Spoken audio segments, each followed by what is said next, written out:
Hello guys, and welcome to another episode of my lecture. This is Olayeni Dear Kolola Daniels, popularly known as Dear Ko Spectre, and this is another episode of Dear Ko Talks Law. On today's episode, we will continue our lecture on how to identify equitable interest. In our first episode, where we divided the class into three sets of classes, part 1, 2, and 3, we talked about purchase of land. In the first class, we talked about purchase of land in relation to common law. In the second class, we talked about purchase of land in relation to customary law. And an extension of that in the third class, where we also talked about purchase of land in relation to customary law. But this class, we are starting another episode in relation to how to identify equitable interest, and that is restrictive covenant. That's what we are talking about today. Restrictive covenant in relation to how it is an equitable interest to be noticed in an exam question or when you are advising or discussing with a potential client. Before we go into the details of the class for today, if this is your first time of coming to my channel, I want to say a very big welcome. Thank you so much for making it to my channel. Please make sure that you click the subscribe button as well as the notification bell so that when time I release a video which is going to be of interest to you like this one, you'll be one of the first set of people to watch that particular video. Also, do not forget to follow me on LinkedIn at Dear Kolola Daniels and on Instagram at dearko_Daniels. And before we go into the class, which we are about to in a couple of seconds, I want to shout out to certain people who made this particular lecture possible. The first person, who is Komolafe Praise, a University of Ilorin student who made sure that the note which we use for this class is made available and typed. And the second person, who is Odunwole Emmanuel, a University of Lagos student who made sure that the graphics is made available for this particular lecture. Thank you guys for all you do. So moving straight to the lecture that we have today, we are talking about how to identify equitable interest, and here we are talking about restrictive covenant. So in relation to restrictive covenant, a vendor of land may make the purchaser contract not to use the land sold, adjoining other land retained by the vendor in a certain way. As an exception to the rule of privity of contract, equity allows such restrictive covenant, e.g., for example, not to build or not to use the property otherwise than a private residence. Are you listening? To run with the land so as to bind not only the covenantee but also future owners of the land, except a bona-fide purchaser of legal estate in the land without notice of the restrictive covenant. Now, I know that I've spoken a lot of grammar, and most of you are like, hey, what is this one again? Just calm down. Take a chill pill. Now, we are talking about restrictive covenant. That's what we're saying here.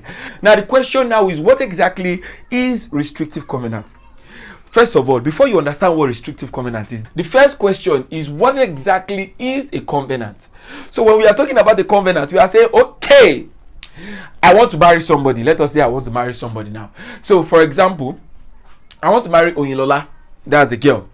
And then I have made a covenant with Oyinlola, a kind of a binding covenant with Oyinlola, that I am not going to get married to any other person apart from Oyinlola. Do you understand that? So, my name is Dieko. So, we have D and we have O. D here has said that he's not going to marry any other person apart from who? Apart from Oyinlola. And Oyinlola too has accepted the covenant, and both of them has covenanted that they are not going to marry another person. Do you understand? A covenant is more or less like a contract. Do you understand? So in this case, when we are now saying a restrictive covenant can now be that Oyinlola, you cannot marry any other person but me. Are you listening? A covenant could be in the positive sense, yet it could be in the restrictive sense. That's what I'm trying to let you understand. So in relation to this house, I am saying that, okay, I'm not going to give any other person the ability to live in this house but you. That is a positive covenant. It's in positive term. I am not going to give any other person. You are the person that's going to have it. Now when it is in the restrictive term, okay, you can have this house but you cannot do this. Are you listening to me? You can have this house but you cannot do this. The same way in the marriage covenant, or you like I say, yes, if you are going to marry me, you cannot marry any other person. There are some people, there are some men that are polygamous in nature that want to marry more than one wife. And there are some women too that want to marry more than one husband. Although unlikely in an African setting, that doesn't mean that it does not exist. So I'm trying to let you understand, when it comes to a covenant could be in the positive sense where you say, okay, both of us are going to get married. Or you say, okay, I am giving you this land, you can enjoy it. That is what? In a positive sense. I have covenanted to give you the land and you are going to have that land for 10 years. In a positive sense, that is a covenant. However, in a restrictive sense, yes, I am giving you this land to enjoy it. However, there are certain things on this land that you cannot do. For example, you cannot build here. Another thing, you cannot do anything here. This place must be left vacant. Let's say there's an adjoining part of the land. Adjoining means something that is close to the land. So there is a close part of the land where you want it to always be empty. You don't want anything on that land. Then you say, you see this place where there is nothing on the land. Nothing shall remain on that land even when I give you the property to stay for a period of time. That is what? That is a restrictive covenant. So Oyinlola will come and meet me and tell me, oh dear God, yes, I am getting married to you and you can enjoy all the benefit of marriage. However, you cannot have any other woman. Do you see that? You cannot have any other woman and I will not have any other man, or whatever it is. I'm just giving an example. So I want you to understand that when it comes to restrictive covenant must have been in a way restrictive in nature. It must have said you cannot do something in nature. That's why it is restrictive. So in relation to land law, when you are saying restrictive covenant, that's what I'm trying to explain to you. That where there is a land, so to say, and a vendor who owns other properties decides to sell one property to a purchaser, that vendor can say, you see, purchaser, you have the right to this property. However, in relation to this particular thing, you cannot use it in this manner. Now, I am restricting your ability to use this particular thing in a particular manner. Do you understand? So, it could be the garden in front of the house. Let us say there are about 6 different houses joined together. And, the vendor stays in one. So, he's selling the other 5. And because the garden is a joint garden that all of them own together, all of them in that compound, they own one garden together. He, while selling the property to each of them, said, you can do anything you want to do in your house, so consign me, it's none of my business. But you see, when it comes to this garden, nobody must have anything in relation to this garden. Do you understand that? When it comes to this garden, nobody must do anything. The garden must remain a garden. Don't come and bring DJ and be playing music in my garden. Or don't come and try to don't do anything funny. Don't park your car in my garden. That garden must remain a what? A garden. So he has said, yes, you can use your house, but there is a covenant that is running with that house that is to be restrictive in nature, and such restriction is in relation to the garden. That is what a restrictive covenant is. So the next question you are supposed to ask in restrictive covenant is that where that purchaser who had covenanted with the vendor that he is not going to what? He is not going to do anything in that land apart from what it is meant for, which is what? Garden, for example. When that purchaser now sells it to another person, now that person sells it to another person, that person sells it to another person. So let's say the purchaser P sold it to D, D sold it to X, X sold it to Y, Y sold it to Z, Z sold it to Q, Q sold it to R. You can see that we have had like 5 people that have bought the property. Now when R was buying the property, and that is like 50 years later, after the initial P had it, 50 years, R is now buying it. Now that initial vendor now wants to enforce, that restrictive covenant that he had with P. He wants to enforce it with R, who bought it after about 5 to 6 different buyers. who did not have any notice of that earlier restrictive covenant. The question is, if R bought that property under an equitable interest, his interest will be second. Why? Because the first equitable interest in time shall prevail, which has to be vendor's equitable interest on that garden. However, if R bought that house as a legal interest, then his legal interest shall prevail if he does not have notice of the vendor's equitable interest, which is the restrictive covenant in relation to that garden. Which means that if R doesn't have notice, R can buy that house and decide to turn that garden into a car park. Although the vendor has restrictive covenant, but that vendor's restrictive covenant would be extinguished by R's legal interest without notice. Are you listening to me?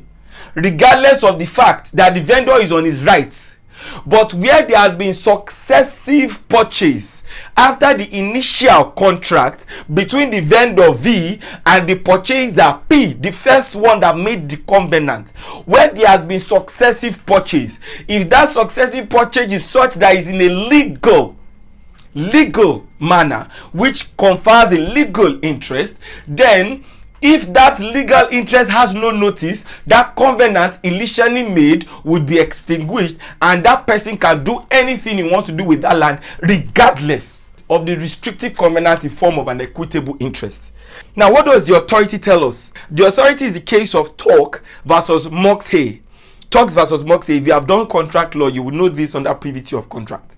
Now, in 1808, Charles Augustus Tulk, the owner of several parcels of land in Leicester Square, sold one of the plot of land to another person who made a covenant. Are you listening? He is the owner of what? Several plot of land. Where? Leicester Square. Abi, we have no problem with that. Now, he sold one plot.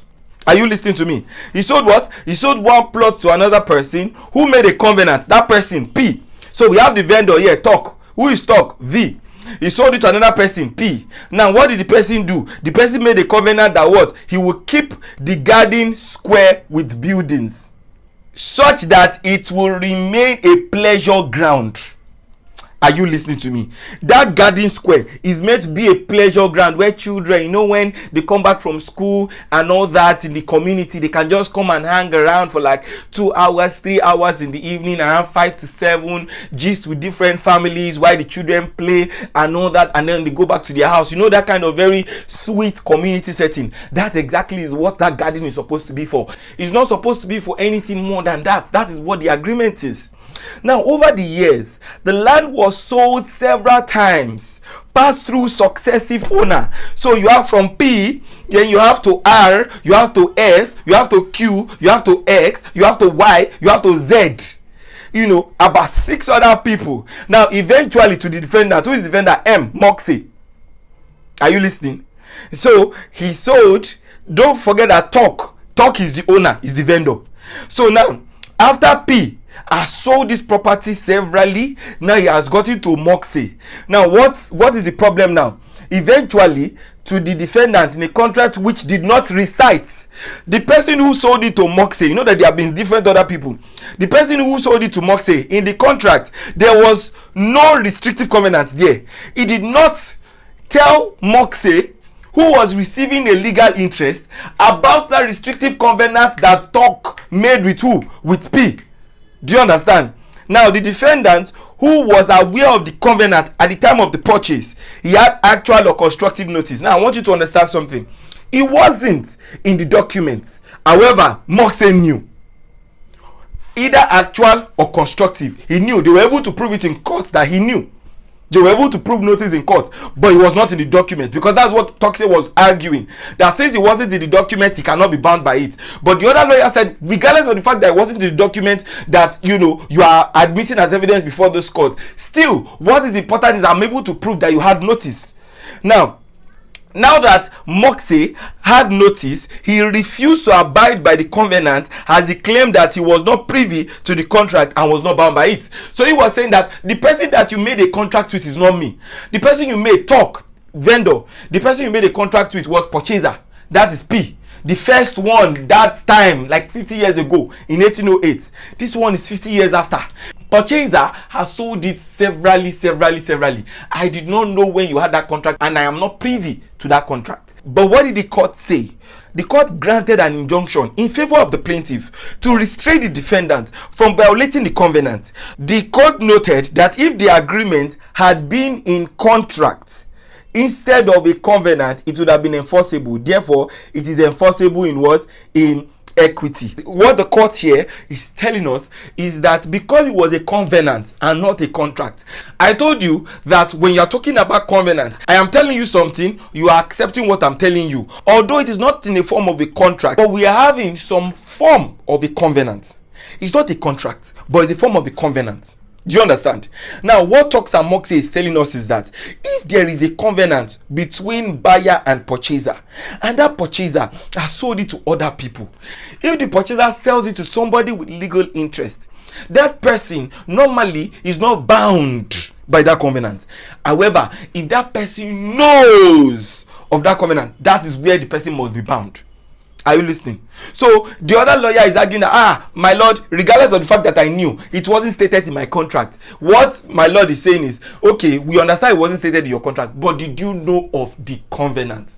Another thing, he was saying, my lord, it wasn't a contract, and so I am not whatever it is. My lord said, yes, even though it wasn't a contract, but it was a covenant that is meant to be kept by the vendor and the purchaser. Did you know of the covenant? Yes. Therefore, you are bound by the covenant. So now you might be asking, so Dieko, how exactly is this an equitable interest? It is not a legal interest because it hasn't conformed with the legal requirement of having an interest on a land. It is an equitable interest that is enforceable by the court because there has been a covenant between two people which, according to fairness, according to justice, should be honored. That covenant should be honored. That is why it is called restrictive covenant, which would be given equitable appreciation. That is why that restrictive covenant has what is known as equitable interest. It must be given equitable appreciation. It might not be given legal appreciation, but it will be given equitable appreciation. Do you understand? So when we are talking about purchase of land, if you want to have interest on a land, we've told you, for you to have an interest under equity, you need to have an agreement. But for you to have interest under customary law, what do you need? Purchase money, be on the land, all those kind of things, and all that. But when you are talking about restrictive covenant, what are we talking about here? There must have been a covenant between party A and party B. That covenant must be a nature that is restrictive, and any other successive buyer must have had notice of that covenant. Bam! That covenant will stand. Do you understand that? So with that, we move to our next class where we'll be talking about how to identify equitable interest, and the topic particularly will be mortgagor's equity of redemption. Thank you so much for watching to the end of this lecture. Make sure that you subscribe, you like, and you share this video with your friends. And don't also forget to follow me on LinkedIn at Daniels and on Instagram at Dieko_Daniels. I will see you in my next class.